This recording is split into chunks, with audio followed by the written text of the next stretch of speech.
Guys, good day po sa ating lahat. Mga ma'am sir, dito ako ngayon sa isang properties dito po sa bahay po ng Kuya po.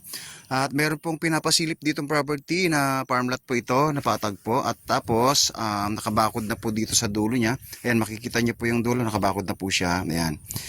Ito. Ito, napaka-perfect po ito sa pasture land. Rest house po, residential po pwede po. Ang kagandahan po nito ay may sarili pong daan dyan sa baba. At overlooking po siya sa mountain view. Ayan, makikita niyo po, ayan, yung bundok po. Ayan, napakaliwalas po ng paligid dito, fresh air po, lalo pa sa hapon. Ayan, makikita niyo po yung damo. Pwede po mag-alaga dito ng mga hayop, kambing, baka, kalabaw. Ayan, manok po pwede rin po, manok na panabong po pwede rin po ito kasi flat area po siya. Ayan, tapos nakatutok po ito sa daan, sa irrigation canal po, main canal. Tapos mga nasa 20 to 25 minutes po nasa Tiplex, exit ka na ng Tiplex po. Tapos mga nasa 25 minutes din po SM Rosales. May exit din po ng Tiplex dyan sa Rosales, sa Carmen. So ayan po, and then 2 to 3 hours po sa Manila. So malapit lang po. At ang kuryente po nito siguro mga nasa 100 meters lang po, nasa source of electricity na siya.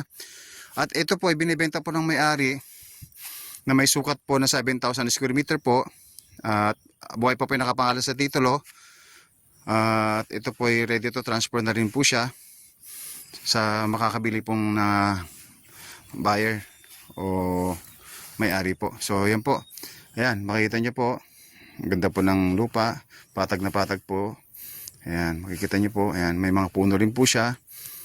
Hindi na po kailangan ikat kasi para lilim po. Ayan. Mga nasa, yung sementado po nito, nasa 400 meters po. Barangay Road po yon. So ayan po. Tapos malapit lang din po ito sa tourist spot near Rancho de Cabili po. Tapos andyan po yung bypass road po na magkukonekta sa San Manuel, Tarlac hanggang San Jose City po. So ayan, napakaganda po ng property. Ayan, kung gusto, interesado po kayo dito, pa-like and share and follow lang rin po at paki-click po yung notification bell, sorry, at para updated po kayo sa lahat ng video po na aking na-upload sa aking YouTube channel. So muli po, Papa Dom's Lahat Vlog TV. So maraming salamat po. Adios, paalam.